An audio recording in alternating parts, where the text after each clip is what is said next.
When determining through which channels to place or sell a product or a service, we talk about using distribution strategy. However, before we start, let us just list the learning goals for this video. The goal is to understand what distribution strategy is, why we need to know about it, and how we could go about using it. We will do this through establishing a general understanding of the actual purpose of distribution strategy and look at what might impact the success of our distribution channel choice. We will also provide an overview of some additional available tools and theories that we as marketers can use when determining the channel choice of a product or a service. So let's start.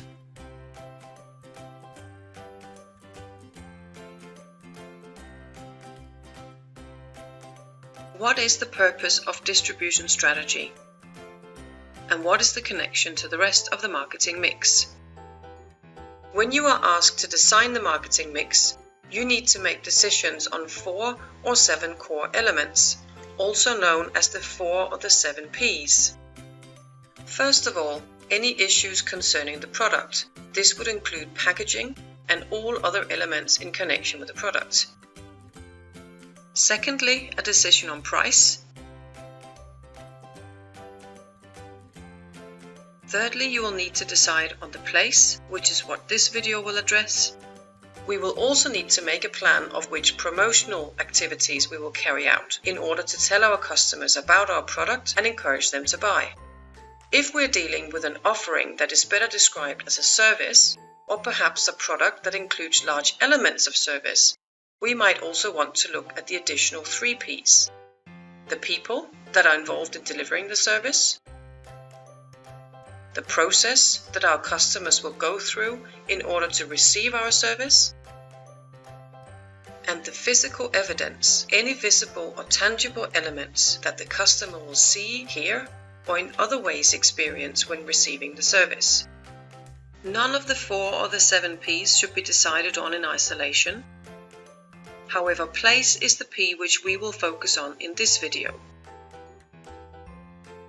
So, why is it important to make sure we choose the right distribution channels? Let us use an example. This business produces French cakes and desserts. In these modern production facilities, well-educated confectioners develop recipes and create delicious cakes and desserts ready to be sold and distributed to cake-loving customers. What will impact the success of the chosen distribution channels? And subsequently, which considerations are relevant when making their choice of distribution setup? Let us imagine that they had the idea of selling their cakes and desserts in rural areas through roadside self-service booths where customers were expected to show up and purchase the products without any assistance. In this case, we could argue that they should first of all have considered some market factors. Firstly, what is the location and concentration of their customers? Is it likely that they will be able to sell to a suitable amount of customers with this kind of setup? Secondly, do their customers expect to buy these types of cakes and desserts at roadside booths? If not, it could be a challenge to convince them of the value in doing so. Thirdly, we would advise them to consider whether the customers would be able to get the information and service expected when using this type of setup. Our recommendation for French Cakes Corporation would, amongst other factors, depend on their answers to these questions about market factors. Let us imagine another scenario where French Cakes are considering establishing a chain of French Cakes cafes, through which they will sell their cakes and desserts. In addition to the market factors which we have already discussed, we as marketers would also advise them to consider some factors about themselves. Firstly, do they have the required resources to undertake such an investment, regarding both time, money, and people? Secondly, what level of control do they desire from their distribution channel? Owning the distribution channel gives ultimate control, but it comes at a price. Thirdly, we might discuss with them whether their product range is wide enough to meet customers' needs. So, our recommendations for this company would, amongst other factors, also depend on their answers to these questions about themselves. We could also imagine that the company were keen on creating an online web shop where their customers could order their cakes and desserts and get them delivered directly to their homes. In addition to the market and producer factors which we have already discussed, we would also advise them to consider some factors about the actual products. Firstly, does the perishability, the fairly short shelf life of a cake or dessert, suit this type of distribution? Would they be able to deliver the product while it's still edible?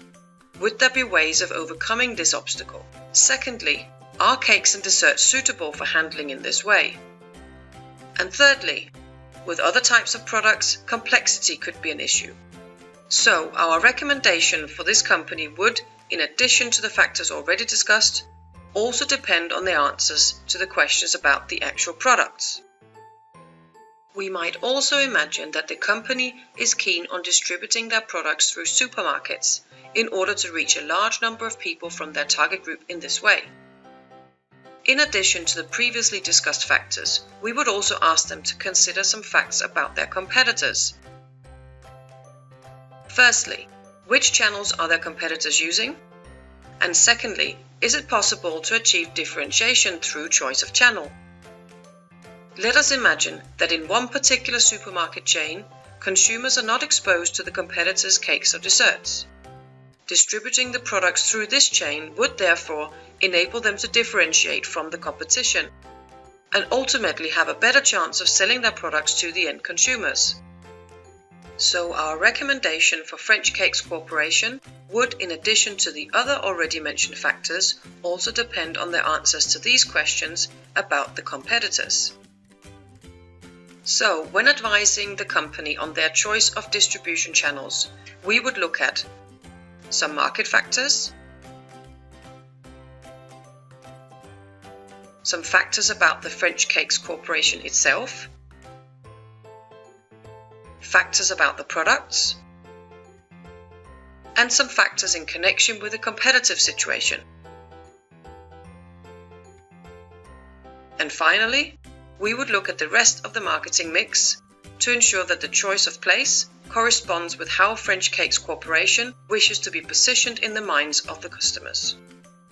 We have now established the purpose of distribution strategy, what it is and why we need to know about it, and we have established that there are many factors which we need to look at before we can decide on the best place to distribute our product or service.